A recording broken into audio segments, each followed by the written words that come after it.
పిల్ల పల్లెరు కాయ సూపుల్లా సిక్కి అల్లాడి నానేసే పల్లా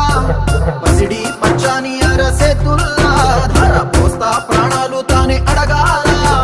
సీతా